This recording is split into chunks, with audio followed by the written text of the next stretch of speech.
আরে মা, তুমি তুমি এখানে এইভাবে? ভাবি হ্যাঁ, আমি একবারে চলে আসছি। কি বলতেছো? একবারে চলে আসছো মানে বুঝলাম না। হ্যাঁ ভাবি, একবারে চলে আসছি। আমার হাজবেন্ডের একটা মেয়ের সাথে চক্কর চলতেছে, ওই মেয়েরই বিয়ে করছে। আমার ডিভোর্স দিয়ে বাসাতে বের করে দিছে। তো এখানে কেন আসছো?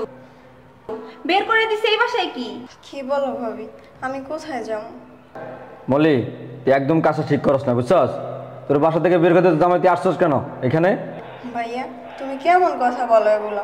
আমি যাবো কোথায়? আর আমার আছেই বাকি।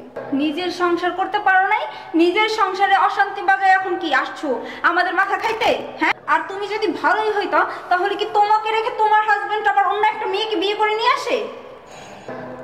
আর শোনো, তোমাকে আমি সাপ সাপ করে জানিয়ে দিচ্ছি, তোমার বোন যেন এই বাসায় না থাকতে পারে। আমি তোমার বোনকে এই বাসায় রাখবো না। তোর জামাই আর একটা বিয়ে করছে, ভালো কথা। তো তুই এখানে কেন আসছস? ওইখানে মাটি কামড়ে পড়ে থাকতে পারতি না? হুট করে এই বাসায় চলে আসছস? কি বলো ভাইয়া, আমি কি সতীনের সংসার করবো? শোন, তুই যদি ভালো হইতি না তাহলে তোর হাজবেন্ড তোকে ছেড়ে দিত না, আর একটা বিয়ে করে বউ ঘরে নিয়ে আসতো না। অতএব তুই যে হয়তো ভালোই না, কোথায় যাবি, কার সাথে সংসার করবি, তুই তোর সতীনের সংসার করবি কিনা সেটা এখন তোর ব্যক্তিগত ব্যাপার। অতএব আমার বাসা থেকে বের হ।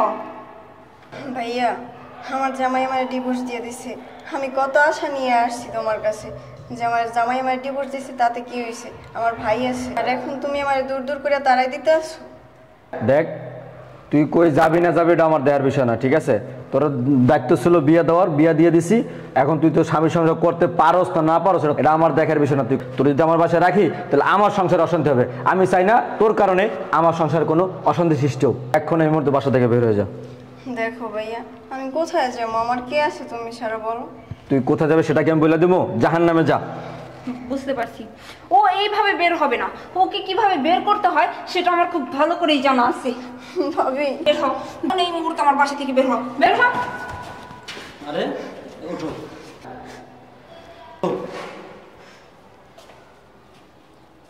আরে জামাই, তুমি এখানে কেন অবাক হইলেন? আরে মলি, তুমি না বললো তোমার হাজবেন্ড তোমাকে ডিভোর্স দিছে? তাহলে এগুলো কি আমাদের সাথে নাটক করলি? কি বললেন? আমার স্ত্রীকে আমি ডিভোর্স দিছি? ঠিকই তো, তুই না বলছো তোর হাজবেন্ড তোকে ডিভোর্স দিয়ে দিছে? ভাইয়া, তুমি কিভাবে ভাবলা যে আমি প্রেগনেন্ট, হাজবেন্ড আমার ডিভোর্স দিবে?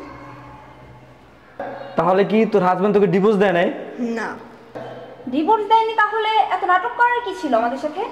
নাটক করার কি দরকার ছিল তাহলে শুনেন। আপনার বোন বিয়ের পরে এই পর্যন্ত ভাই ভাবি আপনাদের ছাড়া সে কিচ্ছু বোঝে না। এই কারণে আমি বলছিলাম তুমি যাতে ভাই ভাবিদের এত ভালোবাসো তার একটা পরীক্ষা করো, বুঝছো? আমার কথায় আপনার বোন জাস্ট এই নাটকটা করলো।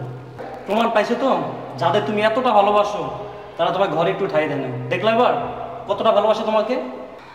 আচ্ছা, যাই হোক, আমরা তো বুঝতে পারি না, না বুঝে ভুল করে ফেলছি। আসো, তোর ভেতরে আসো। আসলে ঠিকই বলতেছে তোর ভাবি, ঠিক আছে? আসলে সরি, তোরা ভিতরে চলে আয়। কি বললাম? আমি ভিতরে যাব? আমি এই অবস্থায় আমি আসছি তোমার বাসায়, আমি প্রেগনেন্ট। আমার জামাই আমার ডিভোর্স দিয়ে দিছে, আমি তোমাদের কাছে বলছি।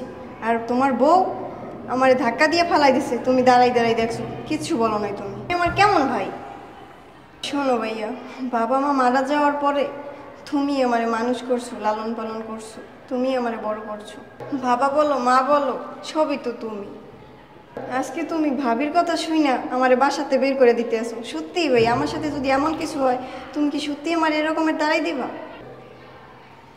কারে কি বলো তুমি? আমি বলছিলাম না এটা তোমার ভালোবাসা না? যে চোখে দেখতে পারলাম অনেক হয়েছে, চলো এবার চলো, এক মুহূর্ত আর এখানে না, চলো। মলি দাঁড়া, যাস না বোন। খবরদার, আর ওই মুখে আমারে বোন বলে ডাকবা না, আমি মনে করব আমার ভাই নেই কোনো। চলো। আমার মা মরা ছোট্ট বোনটার সাথে কি আচরণটা করলাম আজকে, একমাত্র তোমার কারণে। তোমার কথা শুন না আজকে এই অবস্থাটা হলো। তুমি এই বাসায় আসার পর থেকে কান পোড়া দিতে দিতে আমার বোনটার আমার কাছ থেকে আলাদা করলাম। আমার বোনটা দেখছো আমার কতটা ভালোবাসে, সেই ছোট্ট বোনটা লাল্লি বসে বড় করছি আমি, আর আজকে আমার কাছে চলে গেল সে। আমার ভুল বুঝলো, কতটা লজ্জা পাইলাম আমি। আমার ছোট বোন আমার পরীক্ষা করছে, তা এইভাবে। এখন কি শব্দ সমান হয়ে গেছে? আমি কি তোমার শিখাই পড়াই দিছিলাম? তুমি যদি এরকমটা না করতা, এই সেন্টারটা তুমি এখানে না করতে তাহলে কি এক্সট্রা হতো এখানে? তুমি যদি আমারে বারণ করতে তাহলে কি আবার করার সাহস ছিল? এটাই আমার হলো ভুল। যে আমি কেন তোমাকে সামাল দিলাম না। যা করছো ভালোই করছো। ভালোই করছি।